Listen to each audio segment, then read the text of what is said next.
Hello, welcome to Board Games with Niramas. I'm Joseph, and I'm here today, of course, with Draco.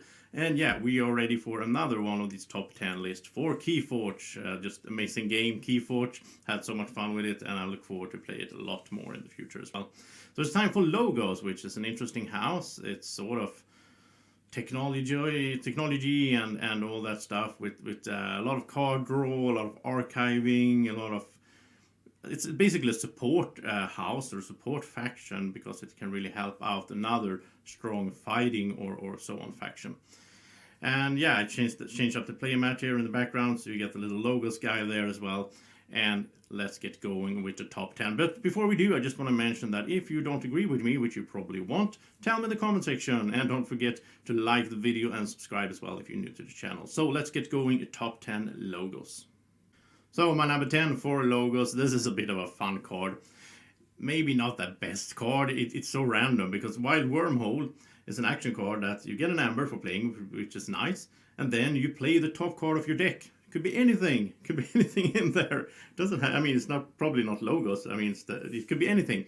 So yeah, there's situations where I use this. I had a strong battle line, my opponent didn't have that many creatures. I played this and I pulled out Gateway to this and I just wiped the board. So yeah, there's situations where this is really, really bad, but of course it's random and I like a bit of randomness in my gaming and I like a bit of just fun luck.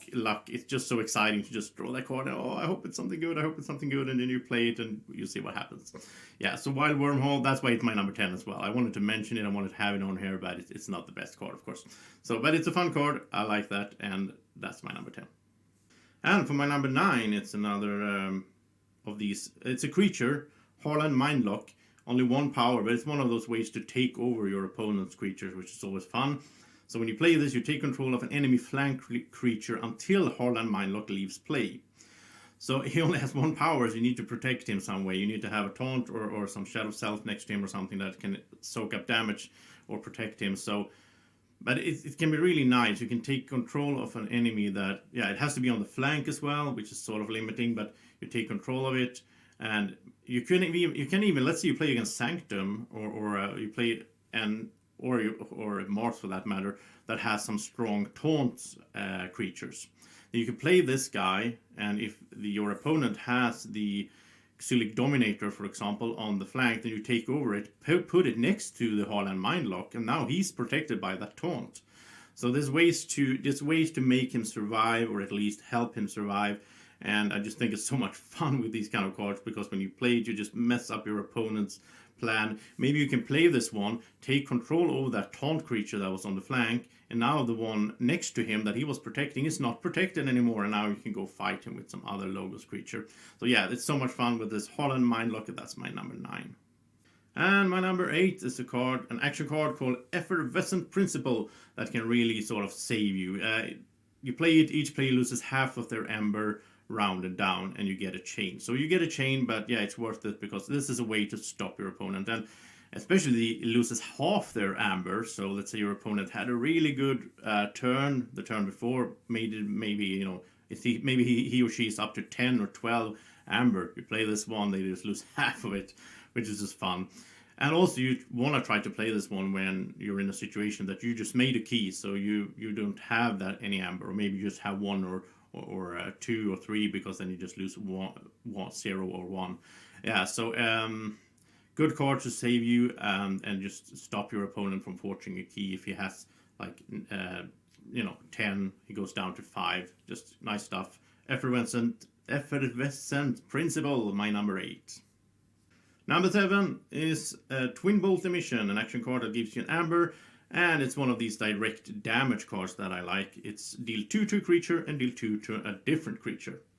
So as long as your opponent has 2 creatures out, you can play this, and 2 is not that much, and you have to do the other 2 to a different creature, but you can get rid of some nasty stuff, some small annoying creatures that your opponent might have.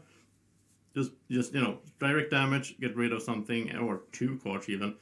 Yeah, and you can combo this, of course, with maybe you do this and then you do an attack to get rid of a stronger creature and so on. So Twin Bolt Emission is, yeah, I just like it. I just like having one of those direct damage cards in my deck. So that is my number 7. And number 6 is Library of Babel, an artifact that just has an action that lets you draw a card. I have a deck with 2 of these in it, and I got them out recently when I played. I just, draw 2 cards every round as long as your opponent don't find a way to destroy your artifacts. But that's not really that easy. There's just a few cards. Like last episode, we talked about the discard that the poltergeist that lets you destroy one of your opponent's artifacts. But most of the time they are safe, and you can use them for the whole match. So yeah, Library of Babel is really nice, and it's just that it can. I mean, maybe you're playing logos, right? That's why you're activating it, and it's just that you can build up a good card hand of logos cards, which you can use in some ways that you will see later on when we start talking about those higher up. So yeah, Library of Babel, a good one at number 6. And at number 5 we have Braineater, which is a creature. Has this special thing: after a creature is destroyed fighting Braineater, you draw a card. And I like this effect because it's a passive effect, so it's not just when you fight and destroy a creature. It's if your opponent attacks you and attacks Braineater and loses the attacker, then you also get to draw a card out of turn. So this is, it's really handy. It has 6 power, which is strong. You can kill. Maybe you want to use this to just kill off a bunch of small guys.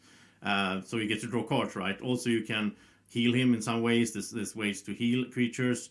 There's ways to boost them and defend them and protect them and so on. So Braineater is a really nice Logos creature. Logos doesn't have that many of these really strong creatures. So Braineater is a good one to have in your deck when you're playing Logos. So that's why it's my number 5. And my number 4 is Phase Shift. It's an action card that lets you play 1 non-Logos card this turn. And that is just so useful, and there's so many uses for this, where you play this one and then you can play something else that might have, let's say, a play effect that will have, there's so many combos to go with this one, and this combos with any other house. It doesn't matter which other 2 houses you have except Logos, because Phase Shift will let you get them in there. You can play another action card from another house, of course, that will do some effects that will help. There's so many combos here. Phase Shift is a really nice one. I really like. I mean, there's like a few of these sort of different effects in the game. I mean, there's direct damage. There's draw a card, archive a card, and there's the ones that lets you use cards out of house. Well, when you have an active house, you can use a card from another house in your turn. And this is one of those, and I really like it. Phase Shift. That is my number 4. So, number 3 is Mother, a creature with 5 power, and as long as she's out there, you get to draw an extra card at your refill step at the end of your turn. Almost wanted to put this higher up, actually, but the other 2 are really good as well. So, yeah, Mother, this is a perfect card to start off with. If you're the first player, you only get to play 1 card. Well, play Mother, then you get to draw. I even have a deck, I think, with 3 of these, which is just so much fun. You can get so many cards, and I mean, this is a card game. Having a lot of cards at hand is, of course, going to help you in the long run, no matter what. So Mother is a strong one. Also 5 power. I usually don't fight with Mother at all, because I don't want to make her damaged so that she might die earlier. But I like to, you can reap, and she can survive a bit with 5 power. So that's my number 3, Mother.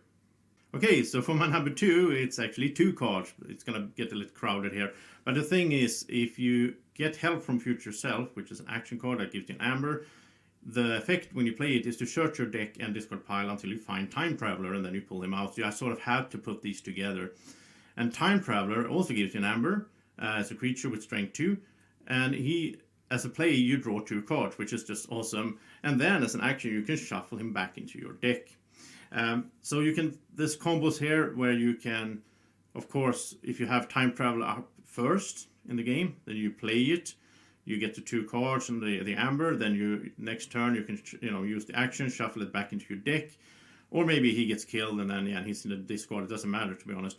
But then you play Help from Future Self, and you pull him out again, you can play him again. And, well, of course, the best thing is if you can put him in your... The second time you want to be able to use the actions, you can put him in your deck, because then he will come up later on as well. Help from Future Self will be used and put in the discard, so that's gone until you reshuffle. But, just some nice stuff. And there's some cards... there's some effects in the game, cards that lets you put out a card from your discard, which means you can pull back Help from Future Self if your also have Untamed, for example. And then you can do this over and over and over. Played a bunch against this because I have a friend that has this one. I have one deck myself with this one. That hasn't gone that well when I played that one, but he managed to do this in a good way. And he also had Screaming Cave for this, which lets you reshuffle your hand and your discard and your deck all together. So he managed to like do this combo and then put everything back together, got Time Traveler again, and then got Help from Future Self. And yeah, there's so much combos here, and I just love having that just circling cards. And yeah, let's go to number 1, which is, as you might expect, another one of these draw cards thingy.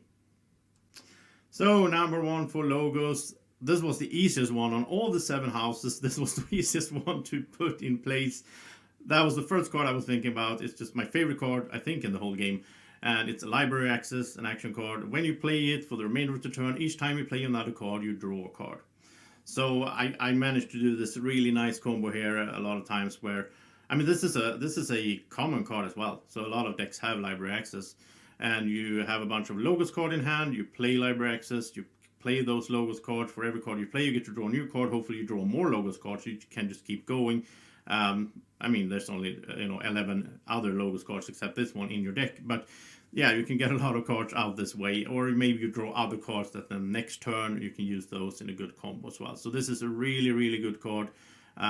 I think it's just awesome, and I like card drawing in games. So yeah, as you imagine, I really like logos as well. So that has been the top 10 logos. I don't think that you agree on all of them. Just tell me in the comment section and let me know where I made, this is my list. Of course, I didn't make any mistakes, but where you think that a card should have been in there or not been in there. That's just fun.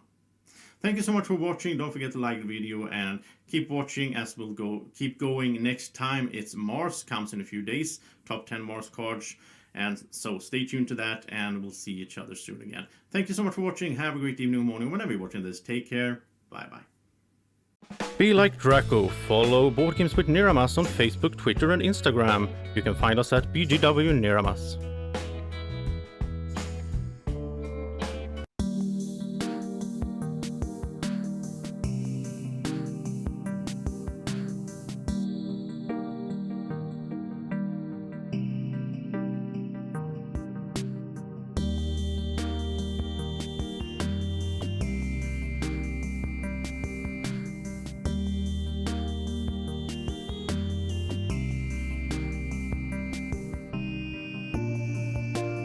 Board Games with Niramas is sponsored by Alara Games in Sweden.